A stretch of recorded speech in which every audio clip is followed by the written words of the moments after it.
Olá, Érica, seja muito bem-vinda. Obrigada, Sara. Hoje eu estou aqui com a Érica, que é nossa aluna, para saber um pouco mais sobre as suas dúvidas, te ajudar, te dar uma direção aqui. Então vamos lá, Érica. Se você quiser se apresentar em relação ao seu background, contar de onde que você é do Brasil, também é interessante para a galera saber, e aí a gente começa aqui a mentoria. Ok. Meu nome é Érica, eu moro atualmente em Brasília, não sou daqui, eu sou baiana, mas já morei no Brasil inteiro. Eu tenho 40 anos e eu tenho 3 graduações na área da saúde, que é fisioterapia, enfermagem e nutrição.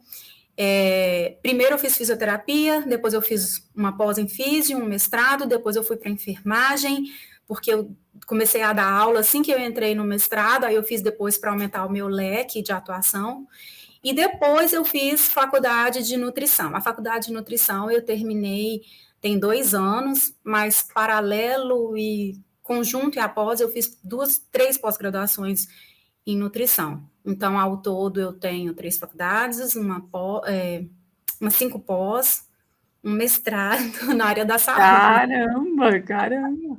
E sempre dei aula muitos anos em faculdade, já coordenei faculdade de fisioterapia, de enfermagem, aula em pós-graduação.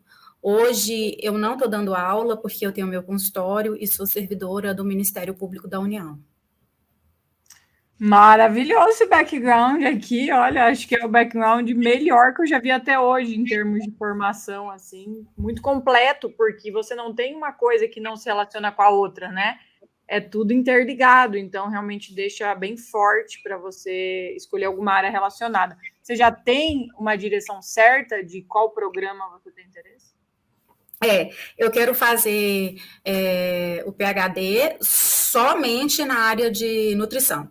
Não quero fazer nada assim que saia disso, porque todas as minhas outras formações elas fizeram parte de uma construção, acho que de um olhar muito abrangente que eu tenho na área da saúde, sabe? Cada uma dessas formações me trouxe coisas muito importantes, tanto para a prática clínica quanto para olhar para o aluno, para olhar para a ciência de uma forma diferente. Mas minha paixão é nutrição. E não quero fazer nada fora disso. Não, maravilhoso. Você já chegou a procurar os programas do PhD in Nutrition? Já separei 10, já compilei tudo com data, com o professor que eu quero contatar, se tem bolsa, se não tem, já tem 10, eu quero separar mais 10, porque tem coisa ali que vai depender de resultado de TOEFL, de GRE, então, mas já tá preparado ali. Não, você está bem adiantada, já fez uma procura Meio boa. desesperada, assim, com medo de não dar tempo, porque eu tenho trabalho de manhã no consultório, à tarde no Ministério Público, à noite fazendo treinamento do TOEFL, faço prescrição de paciente, então é bem apertado. Tá puxado, tá puxado. Bom, Muito. Érica, eu vou te deixar à vontade, né? Como aqui uma mentoria para você, que você guia aqui o que você quer saber, né? Tá.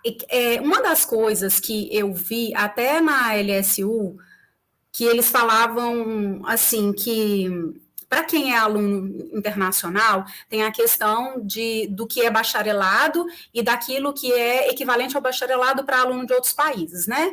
E essa informação eu vi especificamente lá na LSU, que um bacharelado é aquilo que tem eles falavam sobre o tempo, 4 anos, não menos que 4, não mais que 5. O que acontece? Eu quero saber sobre o tempo de integralização, se isso me atrapalha, porque como nutrição é minha terceira graduação, aqui no Brasil, o MEC não coloca nenhum impedimento que você integralize, que você forme em menos de 4 anos. Diferente para um aluno que está na primeira graduação. O aluno que entra lá novinho, ele é obrigado a formar em 4 ou mais. Ele não pode formar em menos de 4. Mas o aluno de segunda ou terceira graduação, ele pode. E eu formei em 2 anos e meio. Então, nem tanto porque eu aproveitei disciplina, mas teve semestre que eu fiz 10, teve semestre que eu fiz 13.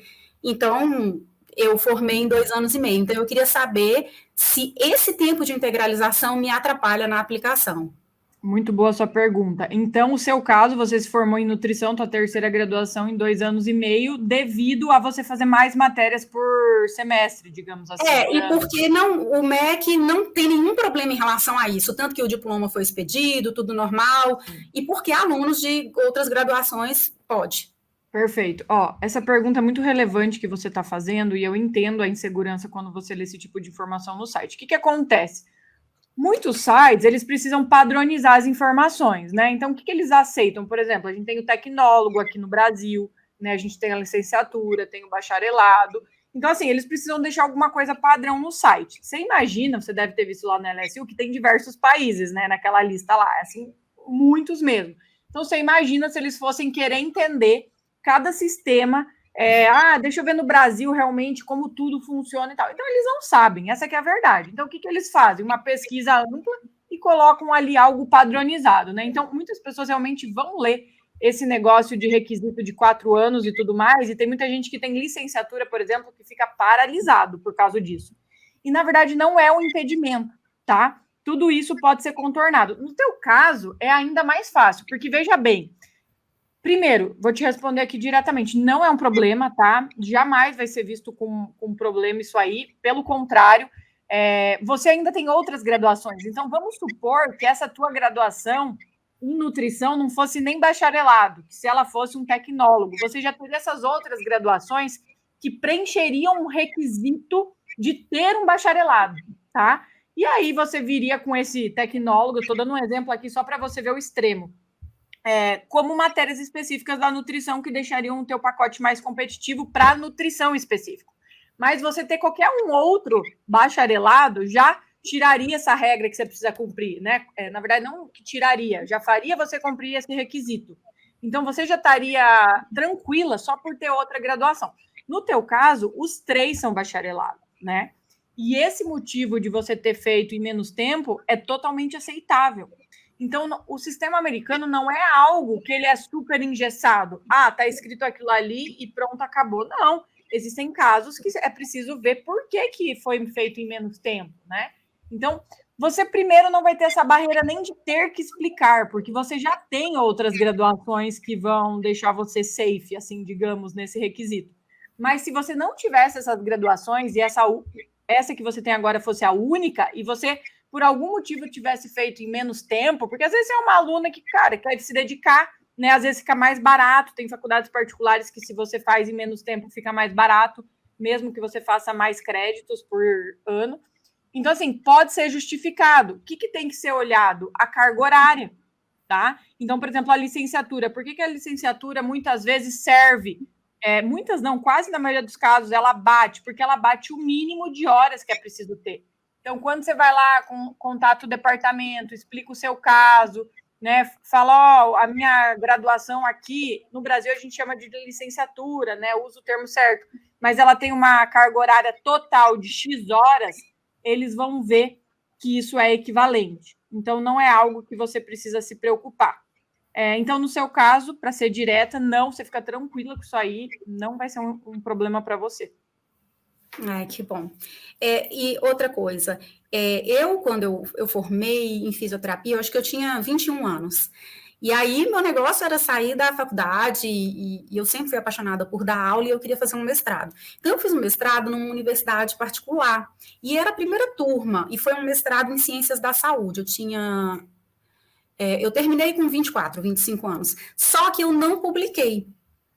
E esse mestrado, obviamente, não é na área de nutrição. Era um mestrado, né, que tinha interdisciplinar. A temática dele não é voltada para a área de fisioterapia. Eu trabalhei com mulheres menopausadas, mas acabou que no final eu não publiquei.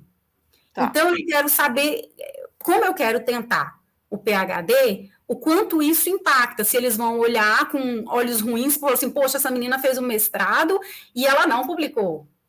Vamos lá, o que importa é toda a sua trajetória, tá? Então, por exemplo, a sua trajetória, ela não acaba nesse mestrado. Vou até pegar um papel aqui para fazer uma linha do tempo contigo. Quando que você começou a primeira faculdade, que foi de fisioterapia? 2000. 2000, tá. Aí você terminou em? 2004, foram 4 anos e meio. Tá, vamos por 2004. E aí, no 2005, você já começou o mestrado? 3 meses antes de formar, eu entrei na pós. 2004 você já começou. Em 2005 eu entrei no mestrado e terminei em 2007, ou seja, tem 15 anos que eu terminei. Tá, então 2004 você já estava fazendo uma pós também, uma outra pós. Já. E daí você estava fazendo mestrado entre 2005 e 2007. E aí depois, quando que você entrou na tua segunda graduação? 2008. 2008 você foi fazer enfermagem? Enfermagem. Tá. E daí você concluiu quando? Em 2010, que foi muito rápido também, porque aí eu aproveitei muita claro. Normal. E aí, quando que você entrou em nutrição? 2018 e formei em 2020. 2020. Beleza. O que ocorre? Veja bem, e você deve ter outras pós que você falou, né? Então, assim, depois desse mestrado você fez enfermagem, fez nutrição, mas você também fez outras pós aí no meio. Eu tenho pós em fisioterapia e que ano foi isso? Eu fiz entre 2004 e 2005, né? Assim que eu formei, eu fiz a pós. Tá. Eu fiz pós em fisioterapia pneumofuncional. E pós-graduação, eu não fiz pós em enfermagem, mas eu fiz pós-graduação em nutrição, eu tenho 3, que é nutrição funcional, fitoterapia e nutrição estética. Não sei se eu tenho mais, mas... 2020 em diante, isso? Porque o que acontece? Aqui, se você tem um curso superior, você pode entrar na pós. Então, eles não esperam que você tenha um diploma de nutrição. Perfeito. Então, a de fitoterapia, por exemplo, eu terminei quando eu já estava formada, e as outras 2 foi junto com a graduação ali. E os GPAs dessas pós são 4, o de nutrição é 3,87, de enfermagem é 3,95 e de fisioterapia é 3,90. Mestrado, você foi bem no mestrado? Me envergonha, meio 3,50. Eu não gosto muito dessa nota, não. Não, mas é que você teve outras formações depois, tá tranquilo. Veja bem, você tem toda essa trajetória aqui longa, tá? O que vai ser importante? Você explicar por que você foi fazendo uma coisa e depois outra, né? Então, assim, quando você for construir o teu SOP, a sua carta de motivação, você vai ver lá no nosso conteúdo como que a gente indica você fazer isso, né? Colocar várias coisas, pensar, por que eu terminei fisioterapia, por que eu senti a vontade de fazer o mestrado? E você vai escrevendo a verdade ali, né, para você. Depois você vai ver dentro daquilo lá o que é relevante você colocar dentro do teu SOP. Isso vai te ajudar até a olhar a sua trajetória, né, e entender como que foi indo até você chegar onde você está hoje. Inclusive as partes profissionais que você trabalhou durante esse período, tá? Tudo isso vai ser importante para ligar os fatos, como que essa tua vida foi se construindo. Hoje você trabalha em consultório, você falou, né? Eu tenho o meu consultório e também sou servidora federal do Ministério Público da União. Tá, funcionário público. E você falou que foi professor uma época também, né? Eu fiquei na universidade de 2006 a 2011 e eu dei aula para tudo quanto é curso de graduação, na área da saúde, medicina, nutrição, tudo você pensar menos odonto. E aulas esporádicas em pós. Nossa, o teu background ele é incrível para todas essas pesquisas que envolvam interdisciplinaridade, né?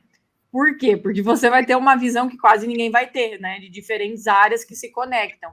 Então vai ser bem interessante se você tiver essa vontade de fazer pesquisa com interdisciplinar, que precisa, né? Envolve tal área, e se conecta porque você vai ter um grande diferencial. Então, isso é bem legal também.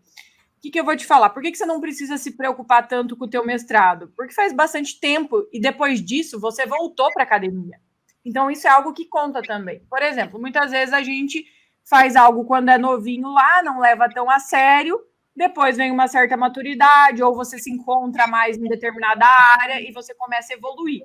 Então, depois do teu mestrado, você fez 2 graduações e ainda mais outras pós. E vem aí para mostrar que você tirou notas boas, inclusive, você vai ter muito... Carta de recomendação você vai ter que decidir, né? Entre todas as opções que você tem, qual que você vai pegar. Você chegou a publicar depois, no futuro?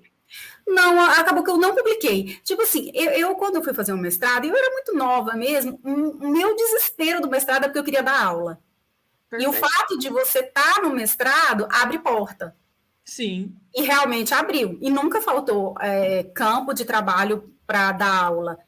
Mas, assim, a gente era a primeira turma, eu nem sei como que ficou. Assim, não existe nenhum problema com esse mestrado em relação da validade dele, tanto que eu preparei uma universidade para receber a visita do MEC, para, como chama, a avaliação do curso. E a gente ganhou nota máxima nisso, no fato do coordenador, né, ter mestrado. Então, assim, não tem problema nenhum em relação à validade do mestrado. Eu não publiquei. Não, perfeito. Isso aí, o que vai acontecer? Você vai falar, inclusive, no teu SOP. Quando você for escrever, por exemplo, qual que foi a tua motivação para fazer o mestrado? Eu queria ser professora e eu sabia, porque eu já tinha visto outras trajetórias ali, que fazer o mestrado abriria portas para mim ser professora. E o teu objetivo você concluiu, que era fazer um mestrado e dar aulas. Então não há problema nisso. Você está entendendo aqui como é que funciona?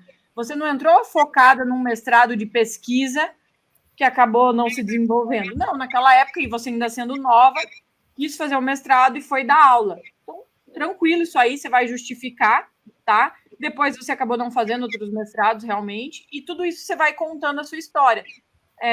Em que momento você acha que você percebeu aqui, sim, gostaria de fazer mais pesquisa? Houve esse momento? Você fala agora para tentar o PhD? Se antes disso surgiu essa ideia em você, tipo assim, eu gostaria de fazer algo mais voltado com pesquisa. Na verdade, assim, quando eu estava na universidade, na universidade particular, você sabe que o professor não é destinado necessariamente para pesquisa, né? O professor, ele dá aula em tempo integral. Então, lá eu não pensei. Eu amo estudar e amo a questão de artigo, tudo, assim, pesquisa para mim é algo que eu gosto. Eu não efetivei, mas eu tenho um olhar muito voltado para a prática clínica, sabe? Que às vezes o aluno, ele é muito... Existe uma dicotomia muito grande, né? Ou eu gosto de pesquisa e fico lá, ou eu vou para a prática clínica. E eu tenho um pouco dos dois. Claro que mais para a prática clínica, que hoje é o que eu faço. Mas a questão do estudo e da pesquisa, assim, ganha o meu coração, sabe? E eu me entristeci, assim, eu comecei a me sentir triste, eu falei, gente, eu quero voltar. Perfeito. E é isso que você precisa passar. Qual que é a sua grande vantagem? Normalmente, quem está com uma carreira mais sólida, né, como você tá, já tem maturidade, e decide voltar para a academia, não é por falta de opção. É porque realmente a pessoa ela vê uma oportunidade ali e fala: caramba, eu gostaria de fazer isso, né? Talvez ela nunca tenha pensado, talvez ela tenha pensado, e agora ela está dando esse passo. Então, assim, os professores, eles tendem a ver com bons olhos, porque eles sabem que você tomou uma decisão muito consciente do que você está fazendo. Você está entendendo? Você podia já continuar a tua vida ali, você já tem ela, mas você fala, não, eu quero isso para mim, né? E geralmente pessoas assim tendem ao quê? Ter menos chance de largar o programa. A gente fala muito sobre isso, né? Que uma das coisas que eles mais olham é a possibilidade realmente de você não largar, não desistir no meio disso. Porque para eles é um investimento de tempo e dinheiro um candidato que eles aceitaram e que depois não vai concluir, né? O aluno mais novo, ele tem esse problema. Muitos não sabem o que está por vir, vão se aventurar, o que não tem nada de errado, mas se o programa vê que isso é uma possibilidade, esse aqui não está demonstrando realmente que ele veio para ficar, vamos dizer assim, ele sai atrás, né? E você já sai na frente devido a isso. Isso aí traz uma vantagem para você, sim. E no fim das contas, por mais que você, vamos dizer assim, não é recém-formada, você recentemente saiu da academia devido a essas suas outras formações. Então, meio que você usa as duas coisas boas de cada idade, digamos assim. Da pessoa que recém sai, porque ela tem ali um contato recente com o professor, que vai indicar ela e tudo mais, ao mesmo tempo que você já tem uma bagagem que a maioria acaba não tendo quando é recém-saído da graduação. Tá? Então, eu vejo muitas vantagens nisso. O teu único ponto fraco é não ter publicação. Mas ele não é um impeditivo, tá? Tudo, como eu estou te explicando aqui, é você contar a tua história. Explicar que durante todo esse tempo você estava focando em dar aula, você estava trabalhando, depois você vai explicar essa tua migração diária. É preciso que você conecte isso, né? A partir de que momento você sentiu a necessidade de fazer algo em enfermagem? Bom, você deve... Uma das... Oi? Eu fiz minha graduação em enfermagem porque quando eu tive o meu primeiro emprego na universidade para dar aula, a minha primeira turma foi de enfermagem. E todos esses anos eu dei para vários cursos, mas enfermagem sempre foi um deles. E eu pensei, vou fazer enfermagem porque melhora a minha visão enquanto professora para esses alunos, para acolhê-los de forma melhor, e também porque aumenta meu leque de atuação. Então, eu conseguia migrar ali, fazer uma dança entre outros cursos de uma forma mais específica. E aí eu fiz enfermagem por causa disso. E com pouco tempo, né? Porque daí você aproveitou muita matéria, essa ponte fazia sentido. Então, perfeito, você vai explicando isso, depois você vai explicar a necessidade que você viu de fazer nutrição, e vai colocar ali também, deixar o teu background melhor. Você vai explicar tudo isso aí de maneira natural, e em algum momento você vai fazer essa transição que você viu a falta que fazia se aprofundar agora numa pesquisa. Então, a própria área clínica pode ter, como você estava contando aqui, ter despertado esse interesse em caramba, quero estudar mais esses mecanismos, essas ações, essa teoria, sei lá. Falando nisso, o que você quer pesquisar? Você sabe? Sei, eu trabalho muito hoje na minha prática clínica, assim, eu não sou uma nutricionista que recebe paciente que quer emagrecer 3, 4 quilos. Esse não é o meu trabalho. Eu trabalho com doençonas, assim, quadros bem pesados, de disfunções metabólicas. Então, pacientes com quadros graves de diabetes, também de doenças autoimunes, é o carro-chefe do meu trabalho, e uso muito compostos bioativos na minha prática clínica para melhorar essas condições de saúde desses pacientes. Então, trabalho muito com a questão funcional. Então, todas as universidades que eu já coloquei ali no meu pacotinho do que eu quero aplicar, eu coloquei daqueles professores que trabalham com compostos bioativos voltados principalmente para desordens metabólicas, e também professores que trabalham com a questão da questão imunológica, e teve uma professora, eu não lembro aqui da universidade, mas que ela trabalhava com contaminantes, que hoje é também um dos carros-chefes do meu trabalho, porque na autoimunidade, se você não tira contaminantes, é um dos tripés, o paciente não melhora. Então, eu tenho essa visão muito grande do quanto o meio ambiente também interfere para esse paciente, sabe? Muito bom, muito bom. Eu estava aqui, você pode me dizer o nome dos PhDs que você procurou, era em Nutrition ou era outro?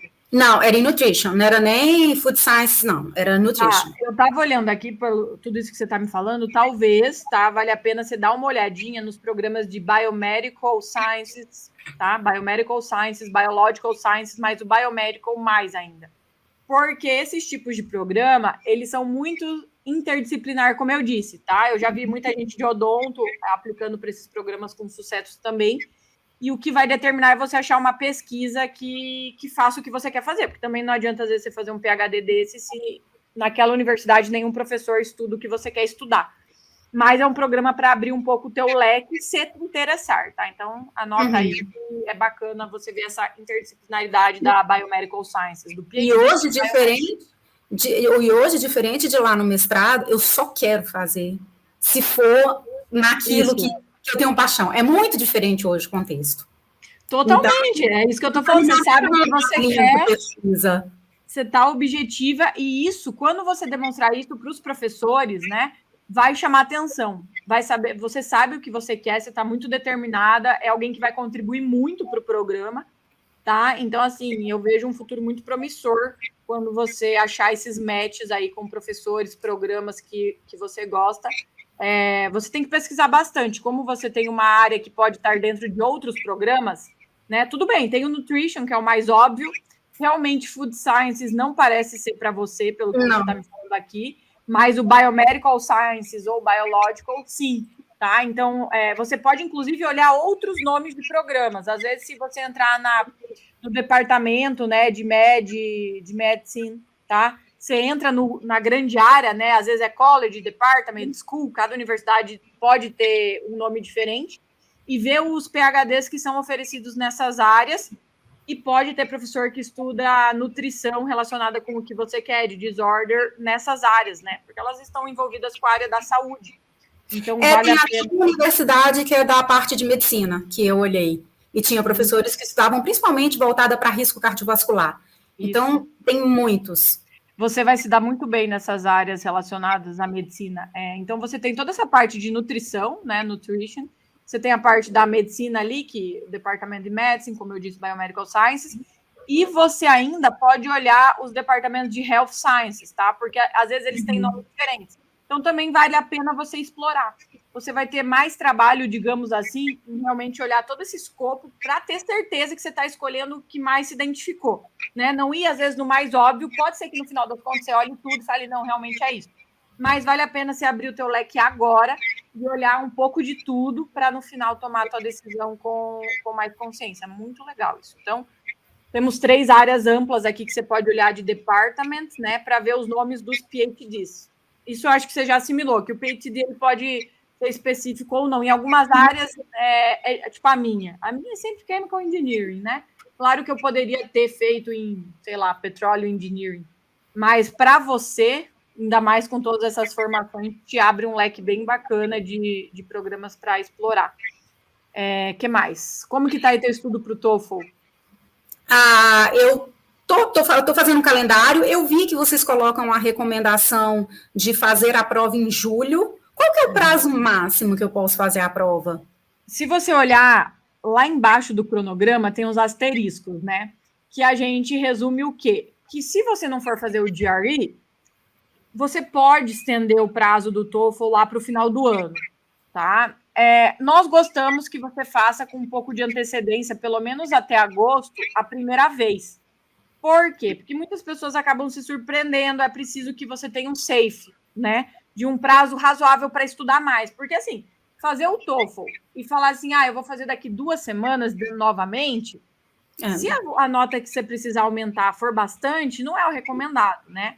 Então, é bacana, quando você está começando agora, que você tem bastante tempo, que até agosto você faça pela primeira vez, se você já fez um simulado e está confiante que você está próxima. Obviamente, a gente não vai falar para uma pessoa que está com inglês zerado e que lá por junho faça um simulado e vá muito mal, que ela se force a fazer a prova logo em seguida, porque vai ser queimar dinheiro. Então, claro que é estratégia. Mas o que ocorre? Você vai ter que olhar se nos seus programas, se no seu caso, seguindo aquele algoritmo que a gente explica lá, se é recomendado você fazer o GRE. O seu background, normalmente o GRE não é algo tão requisitado, você tem GPA alto, né? Essa tua área normalmente não foca tanto no GRE. Então, assim, aconselho só você olhar especificadamente em cada programa que você está interessada, ver o que... A maioria dispensa o GRE. Dispensa. Então, você provavelmente, o que você está me falando aqui, não vai fazer o GRE. Então, você pode, né, ficar mais flexível com a prova do TOEFL. Mas eu não gostaria que você ficasse postergando simplesmente por postergar. Então, o que acontece? A gente falou lá para você fazer a primeira vez em junho. O que você vai fazer? Tudo bem, talvez você não agende a prova para junho, já que você não vai fazer o GRE, mas você vai fazer um simulado do GRE, do TOEFL, desculpa, pago, né?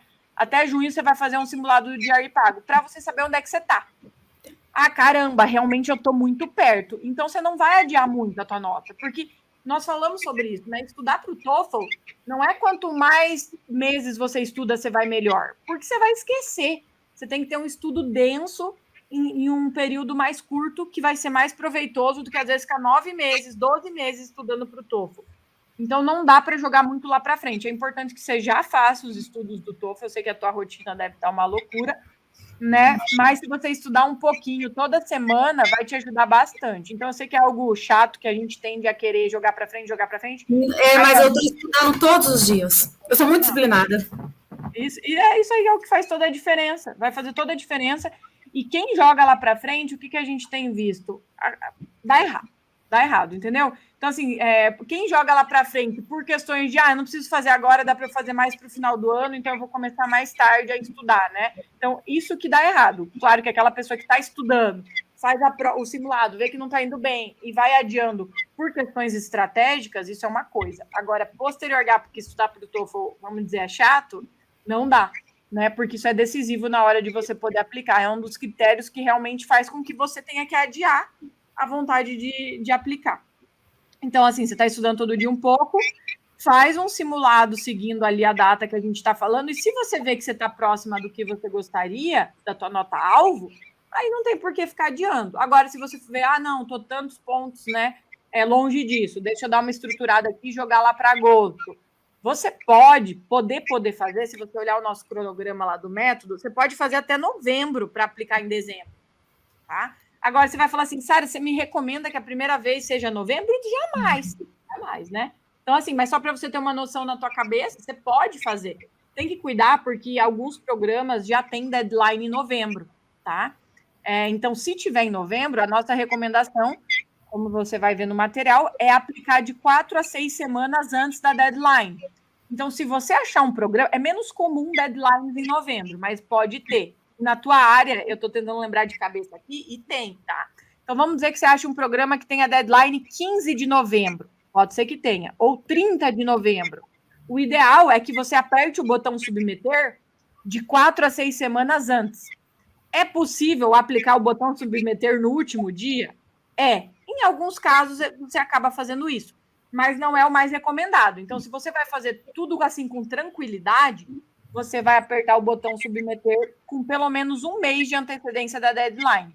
Tem gente que não consegue a nota do TOEFL e ainda quer aplicar, e a gente recomenda que você aplique, né? Então, se for uma questão de estratégica, você vai esperar, vai tentar fazer a prova de novo e vai submeter bem perto da deadline mesmo, porque é o que deu para fazer.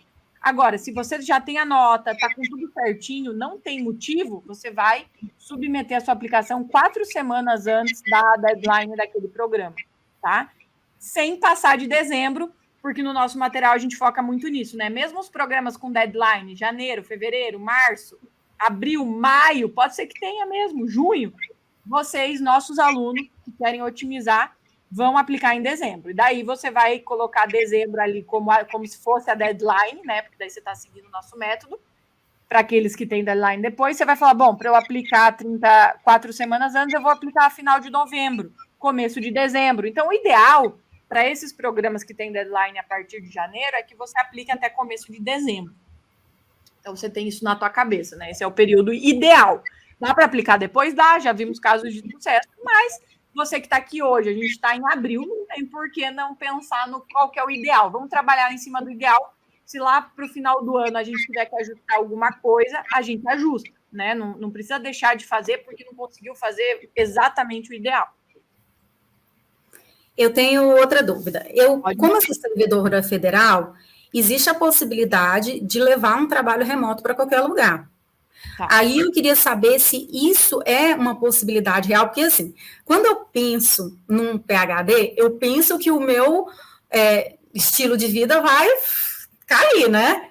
Diante financeiro? Em termos financeiros, vai muito, assim.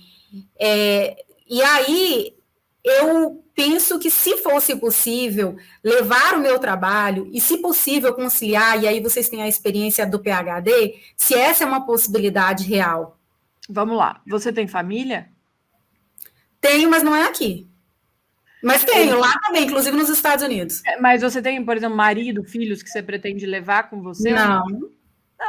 Então meu cachorro. Então, acho que você vai ser surpreendida com essa questão de padrão de vida. Porque o que acontece? Vai depender muito de qual cidade você passar e qual o valor da bolsa. Mesmo que haja algo meio geral, né? Que eu até falei num vídeo esses dias, que não sei se está no YouTube ainda, que é em relação a... O valor da bolsa tende a acompanhar o valor do custo de vida do local. Então, é normal que você veja bolsas em Nova York, em Boston, na Califórnia, que carreguem um valor, na Califórnia de maneira geral, mas principalmente nas cidades mais caras da Califórnia, que o valor da bolsa é mais alto, porque eles fazem isso para compensar e você conseguir se manter, porque não dá para viver com o mesmo valor em Baton Rouge que você vive, digamos, em Nova York, né? Então, tende a isso. No entanto, nem sempre é totalmente proporcional. Então, se você, às vezes, conseguir morar numa cidade de custo de vida intermediário e a sua bolsa for boa, assim, num valor, você vai manter um padrão de vida bem legal. Porque você está indo sozinha, você não vai ter grandes despesas. E os Estados Unidos, o dólar rende muito, tá? Então, talvez você se surpreenda com essa questão financeira. Assim, eu até tinha pensado, não, na verdade, em gastar o meu dinheiro lá. Juntar se eu precisar. Tipo assim, se eu juntar 5 anos de salário sem tocar nele, se eu precisar voltar para voltar. E às vezes eu penso em não voltar, não. Assim, usar lá, né? Desculpa. Ou voltar, ou fazer um pé de meia. Ter que voltar para o Brasil, eu tenho 5 anos de salário acumulado. É bom. Né? Mas, assim, não penso muito em usar lá. Eu penso em acumular, por exemplo, se eu fosse voltar para o Brasil, Eu tinha 5 anos, mas também eu não vou penso em voltar, não. É que se precisar É, voltar. mas quem pensa muda de ideia. Vamos lá. Qual que é um ponto aqui que eu vou dizer legal e que é questão legal? Você não pode, quando você vai estudar com visto F, nem J, né? Quando você vai lá estudar, fazer teu PhD, teu mestrado, trabalhar remotamente com o Brasil. Porque como que os Estados Unidos, isso aí é para os Estados Unidos, como que isso não é a universidade, tá? Isso aí é o consulado americano. Como que o consulado americano vê? Você está indo com visto de estudante, seja o F ou o J. Você está indo estudar lá. Mesmo que você trabalhe remotamente e seja no Brasil, eles consideram que você está trabalhando nos Estados Unidos, tá? Você está trabalhando de lá. E o teu visto não permite que você trabalhe. Então, em termos burocráticos, o consulado, se você for lá no consulado tirar o teu visto de PhD e falar, eu vou trabalhar remotamente no Brasil, eles vão negar o teu visto de estudante. Isso acontece, eu já vi casos com cônjuge que falou isso, sabe? Eu vou como dependente dela, mas o que você vai ficar fazendo lá? Não, eu vou manter o meu trabalho remoto no Brasil. Tá bom. Negado, né? Daí todo um trabalho de pedir. Depois deu para ajeitar ainda, porque ele pediu afastamento, levou um documento comprovando que ele não ia, porque ele não sabia, por isso que ele falou isso e tal. Que hoje em dia, realmente, essa parte remota, ela deixa a gente perdido. E eu acho que os próprios países estão se adaptando a isso, porque assim, tem como controlar isso? Não tem como controlar. Você está entendendo? Por isso que eu tô perguntando, porque quem, tipo assim, se alguém ia saber, se eu levasse, apesar de que se você jogar meu nome no portal da transparência, você sabe. Então, assim, de certa maneira, você vai estar, por mais que você não minta, você vai estar omitindo, né? Então, assim, nós não recomendamos você fazer isso, porque o consulado, você tem que ser 100% honesta. Os Estados Unidos, o único problema que eles têm com o imigrante é quando o imigrante mente. Então, o que acontece? Os problemas que você pode ter é a partir do momento que você começa a omitir para tentar benefícios. Então, por mais que você fale, tem como descobrir? Bom, tem, vão descobrir? Difícil, né? Mas o que importa? Nossa recomendação, que você não faça isso, tá? Primeiro, por isso, primeiramente, porque não é o correto. E segundo, que de certa maneira vai te prejudicar, tá? No desempenho do PhD. E assim, você vai ter muito mais a ganhar financeiramente se você fizer um trabalho bem feito durante o PhD. Assim, o bem feito, claro que você pode fazer bem feito, mas eu digo, fazer o máximo. E lá na frente, isso aí vai te pagar muito mais do que esse salário que você vai manter no Brasil, tá? Eu tenho pensado nisso, eu tenho pensado que eu quero ser uma pessoa normal de um emprego só. Porque essa vida que eu levo hoje é muito pesada. E aí é isso, tipo assim, você vai ter que se desdobrar em duas, porque se você vai receber para trabalhar remotamente, você vai ter que dar resultado ali. Você vai estar fazendo algo que não é legal, correndo o risco, né, de estar com status que não é o certo e perder tudo que você vai fazer toda agora a preparação, porque se vê é errado, você vai perder a chance de estar lá, tá? Então, assim, não faz sentido. O cônjuge, ele fica mais nessa, né? Porque ele, às vezes, vou ficar fazendo o quê? Mas, assim, você que vai estar lá estudante de PhD, a minha recomendação é o quê? Foque 100% em fazer o melhor possível do teu PhD, em se dedicar o máximo possível de horas, isso vai gerar mais resultados. Quanto mais resultado você tiver, mais oportunidades melhores pós-PhD ou durante o próprio PhD, se às vezes for fazer um estágio profissional, alguma coisa, vão surgir. Então, assim, a minha recomendação é essa para você. Tá. E para finalizar, essa questão, por exemplo, se eles levam em consideração a minha prática clínica, vamos supor, enquanto nutricionista, e as minhas experiências como docente, tudo, eu preciso, de alguma forma, comprovar isso, juntar comprovantes? Não, você não precisa comprovar nada de experiências que você vai falar. O que os Estados Unidos pede, né? Os transcripts, você precisa comprovar suas formações, todas elas, tanto pós quanto mestrado. Mestrado é pós também, né? Mas digamos outro tipo de pós e as graduações. Quando você coloca algum tipo de destaque em turma, né? Que você se formou entre as 10 melhores. Se você usar qualquer tipo desses argumentos, isso é recomendado comprovar, tá? Porque senão não traz veracidade. Então, quando alguém vai lá e coloca que ela se formou entre os top 10 ou alguma porcentagem que ela quer usar, A gente até mostra lá no material de você pegar uma declaração, né? Para que isso não seja você falando de você mesmo, de um número que não tem comprovação. Agora, todo o resto não precisa comprovar. Se eles quiserem, eles vão solicitar isso, tá? Não é algo que você precisa se preocupar. Fale sempre a verdade, nunca invente. Essa é sempre a nossa recomendação. Uma hora ou outra você é pego, ou porque as coisas não batem entre um documento e outro. Então, assim, Sara, mas como é que eles sabem que aquilo que eu estou falando é verdade? Bom, você tem que concordar comigo que é estranho você falar, às vezes, que você fez, eu fiz uma pesquisa em tal coisa, mas daí você não tem a carta de recomendação daquele professor que você falou algo tão relevante, né? Então, assim, as coisas não fecham. Como que tudo fecha? Você tem uma carta de motivação que conta a tua história, você vai ter os transcripts que comprovam essas formações, você vai ter carta de recomendação dessas coisas mais relevantes que você está falando que teve, mais relevantes para o programa. Essa parte clínica, por mais que às vezes você, como tem muita opção de professor, não pegue nenhum ex-chefe, inclusive você hoje em dia, né, é dona do próprio negócio, vamos dizer assim, então você não vai ter nem alguém superior para te dar uma carta profissional. Se você vai para uma entrevista, se o professor te pede algo no e-mail e não é verdade, a coisa não cola, você está entendendo? Então, assim, você não precisa comprovar, mas tudo que você vai falar ali é a verdade, e isso naturalmente vai ficar. Vamos dizer assim, né? Como que a Polícia Federal. Eu faço umas analogias que nem eu acredito, mas eu vou fazer aqui.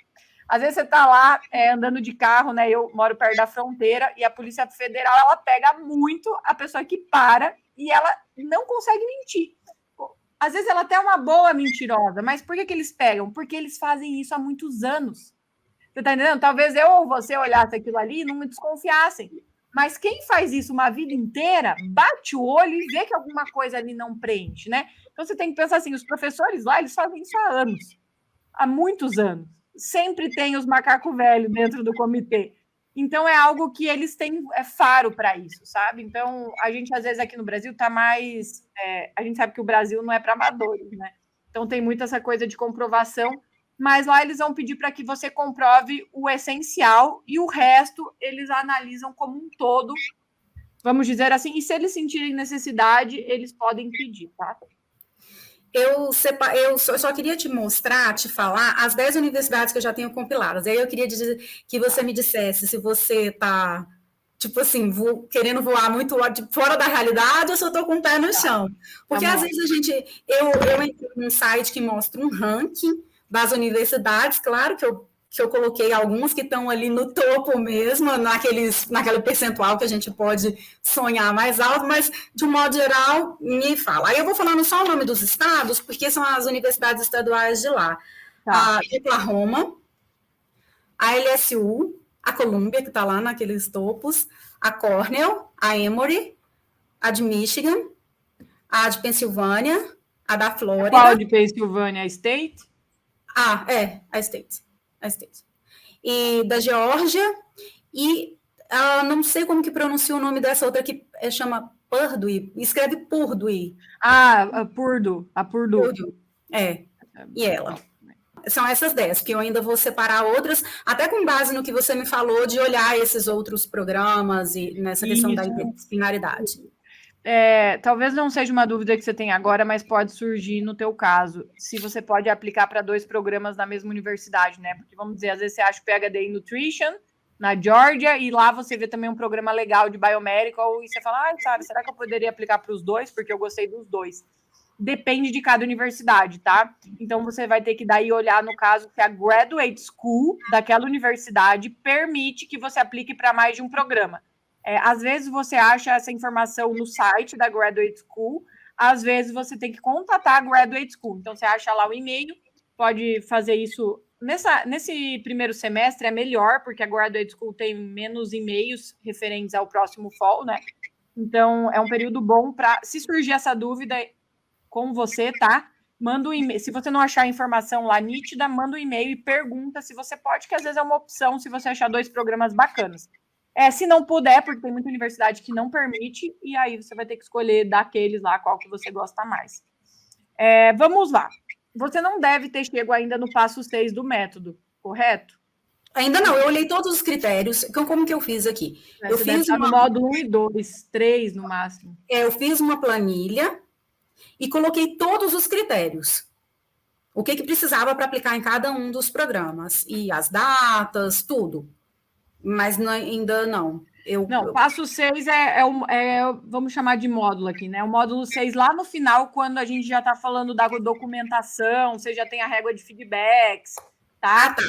E você vai montar a sua carteira de aplicações. O que ocorre? No nosso método... Eu vi a jornada, mas aqui na comunidade... Não, lá você vai ver que tem uns detalhes que vão te deixar muito segura da decisão que você vai tomar. Por quê? No nosso método, nós não queremos que você deixe de aplicar para universidades super tops, entendeu? Por que não aplicar para Columbia? Por que não aplicar para Yale, Purdue, vamos dizer, Cornell? Por que não?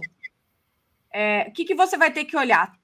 Eu não sei ainda se para você a Cornell vai ser considerada baixo risco, médio risco ou alto risco. Por quê? Vai depender de vários fatores que você vai ver lá no material. Um deles é a régua de feedbacks, que você ainda não começou a construir. No final das contas, talvez você descubra que a Cornell, para você, ela é médio risco. Nem alto risco ela é. E talvez alto risco ficaria outras universidades ainda. Você está entendendo? Então, assim, não tem como eu te dizer agora se você está... Eu não quero dizer sonhar muito alto, porque você tem que sonhar muito alto, tá? Você tem que sonhar. O que eu me incomodaria? Se as 10 universidades que você me passasse agora fosse top 20 nos Estados Unidos. E eu olhasse e falasse, caramba, Érica, mas você não vai considerar mais nada, né? Não, ou vou, né, nessas daqui. Não, eu vejo que você tem um bom mix de universidades, assim, que não necessariamente são tão conhecidas, mas que são boas. Então, isso eu gosto, que você tenha essa diversidade. Mas você também tem universidades mais competitivas que tem que tentar, sabe? Todo mundo tem que tentar. Não tem currículo que você fale para mim que eu não gostaria que você considerasse essas universidades como Cornell e Columbia. Então, assim, só que eu ainda não sei para o teu caso em qual risco que ela vai estar. Nós gostamos que você faça essa diversificação, para que você também sonhe um pouco mais alto e às vezes você não acredita, mas dá certo. Só que também você tem que se garantir. Caramba, vou aplicar um ano, para mim só serve se for Cornell? Bom, tem gente que é assim, né? Mas eu vejo que o teu caso não é. Não. Então, se é esse caso, você vai ver assim que vai dar para aplicar para universidades mais competitivas e para universidades mais safe. Isso vai depender da tua régua de feedbacks, da estatística que você vai ler nos programas, de como que você vai receber, às vezes, se você contratar algum coordenador, o que eles vão te falar. Então, a gente explica isso lá no material, você vai olhar quando chegar mais para frente isso aí, e aí você vai decidir qual delas realmente vai ficar em cada zona ali para finalizar naquelas aplicações que você tem que fazer. Então, assim, você tem 10 agora, é um número bom, mas, o que eu vou querer de você? Que você tenha pelo menos 30 programas, eu estou jogando baixo aqui, né? Mas você vai ter que pelo menos olhar 30 programas, tá? Não vou nem falar universidade, porque como eu disse, às vezes você olha mais de um programa numa universidade. Mas você tem que expandir mais agora no começo, tá? Pelo menos 30 programas. Depois, conforme você for tendo resposta de professores, você pode decidir se você procura mais, se você procura não. Já estou tendo muito feedback, já tá bom, tá? Também não precisa ser assim, ou eu olho 100 ou não tá bom. Também não precisa. Você tem bastante coisa para fazer. Não quero também que você fique, né, assim, igual uma maluca olhando o programa. Mas expanda um pouco mais. 10 é pouco agora, tá? Porque se no final a gente quer aplicar para pelo menos 10, nós temos que começar com pelo menos 30 para afunilar. Se você conseguir mais alto e conseguir procurar 50, melhor, tá? Porque daí depois, a partir do momento que você começar a contatar professores e ter respostas, você vai começar a funilar mais. Lá no final, você seleciona pelo menos 10, mas você pode aplicar 10 a 15 é um bom número, né? Dependendo dos critérios, porque não é 15 universidades aleatórias, não é 10 universidades, não. Você já vem com um filtro muito grande até o final. Então, sabe, é um número muito bacana, que ele tira muitas aleatoriedades que pode surgir de aplicar para poucas universidades é muito risco, mesmo para quem manda e-mail, mesmo para quem olha muita coisa, tá? Então, a gente tem que ter um número seguro Mas também não pode ser um número, já que é 10, então eu nem preciso olhar nada, né? Vou aplicar porque é 10, uma vai dar certo. Bom, se você não fizer o dever de casa, não vai dar certo, não. Não, vou separar tudo que me interessa. É porque para separar cada um, achar cada informação, leva tempo, né? Deixa eu pedir uma coisa para você.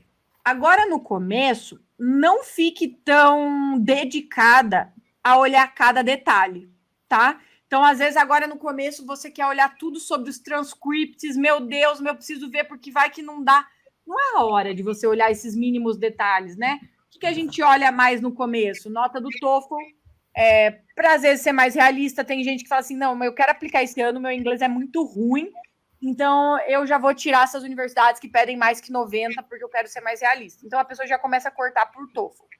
Tem gente que não, que fala, não, dá para eu ir com o TOEFL, eu consigo até o final do ano. Então, ela não usa o TOEFL como algo eliminatório agora. Talvez lá no final ela tenha que cortar uma ou outra, mas não vai ser agora. Por isso também que é importante você ter um número maior de universidades para funilar no final.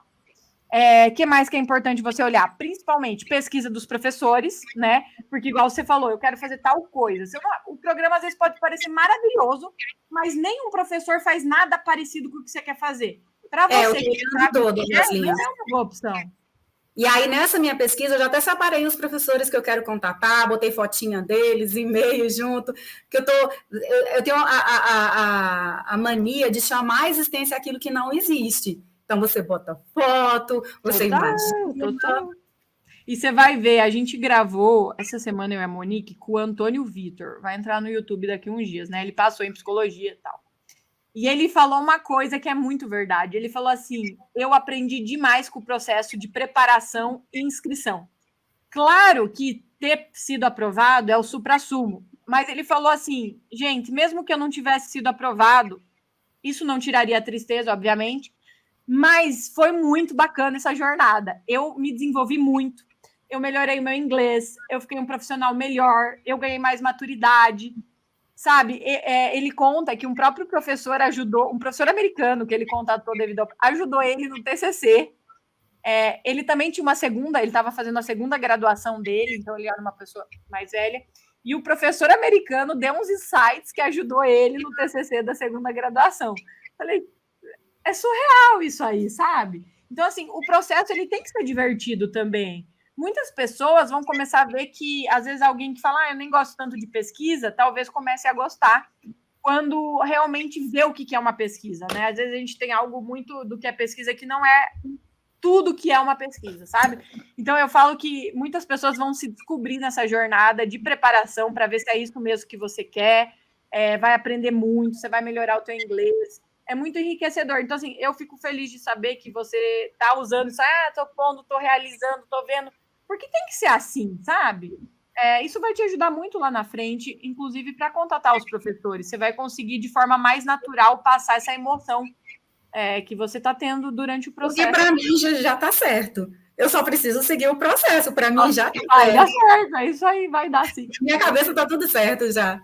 É isso, a decisão está tomada, você está dedicando, está fazendo, agora é um passo depois do outro, até chegar lá no final. Então, assim, tenta dar uma enxutada no número de informações que você quer ler dos programas agora, porque agora a gente precisa ter um leque bom de programas para poder filtrar lá no final, né? Senão você vai começar com 10 agora, se tiver que fazer uns filtros, lá no final sobra 4. Não dá. Então, vamos ter mais diversidade, foca menos na burocracia agora, apesar que é importante, né, você ter uma certa noção de como que funciona a bolsa, você vai focar em PhD, né, então vai ser mais fácil, não vai ter tantos filtros de bolsa quanto quem tem mestrado, que tem que dar mais atenção para isso, para não aplicar para programa que não tem bolsa às vezes. Então, assim, faz essa coisa mais geral agora, foca mais nas pesquisas do que propriamente todos os requisitos, de olhar cada coisa minuciosamente, e no final você filtra, e quando você começar a funilar, aquele filtro final, você vai falar, não, agora eu preciso saber tudo da burocracia de cada detalhe, porque eu não vou deixar nada passar, né? Então, aí lá no final você faz essa... às vezes a pessoa quer agora olhar do SOP, ver, quantas palavras, deixa eu já anotar quantas palavras precisa ter, não é a hora. Porque às vezes você nem aplica para esse programa e gastou lá que seja 1 hora da tua vida com isso aí. Não é hora de gastar esse tempo, né? Então, não olha detalhes do SOP, não olha detalhes de transcripts, né? Enfim. Tudo Érica, certo. foi um prazer. Eu quero agora te esperar para o próximo vídeo, que vai ser na hora de você contar como que foi as suas aprovações. Eu vou contar como que foi a aprovação. Vai ser muito bacana. Muito Vai. obrigada, Érica, por participar aqui com a gente. Espero que eu tenha te dado um pouco mais, assim, às vezes, de confiança, né? Muitas Eu que pessoas gostam. agradeço. Estava bem aflita com essas questões, assim, não publiquei. Aí tem um monte de faculdade, vai parecer que eu sou perdida e não é isso. Deixa eu te perguntar uma coisa. Hoje você está na sua clínica, você falou, você é funcionária pública. Você não tem como tentar, às vezes, publicar algo que você já tem escrito? É algo que passa pela sua cabeça ou não? Acho muito difícil, e principalmente porque se eu tirar esse tempo agora para, por exemplo, para publicar, eu não vou conseguir me preparar, Não, porque perfeito. meu tempo tá desesperador a minha rotina. Porque o nutricionista ainda leva trabalho para casa. Então, eu Sim. não trabalho só no consultório e só no Ministério Público, que já é muito, né? Já é muito, já é muito. À noite eu ainda prescrevo, eu estudo para uma prescrição, eu estudo. Mas tá muito pesado, é porque eu quero muito, mas tá surreal de pesado. Não, maravilha. Por que eles olhem para mim e falam assim, nossa, que menina interessante. Porque se for para eu publicar agora, aí eu realmente acho que eu não dou conta. Não, isso tranquilo, não é requisito, tá? Você tem muitas coisas bacanas aí na tua trajetória. Eu entendo que para você não é viável, então não vamos focar nisso. Essa é a minha recomendação para você. Não precisamos focar nisso, vamos focar em todo o resto, que você tem bastante coisa aí para demonstrar. Obrigada. Tá bom? Muito obrigada. Tchau, tchau. Tchau.